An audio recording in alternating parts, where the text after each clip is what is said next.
దేవీ నవరాత్రులలో వేద మంత్ర పూజలలో స్వర్ణ కవచములు దాల్చిన కనక దుర్గాదేవి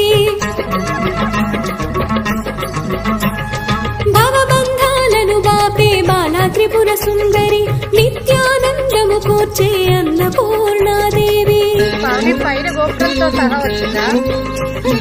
లోక శాంతిని సంరక్షించే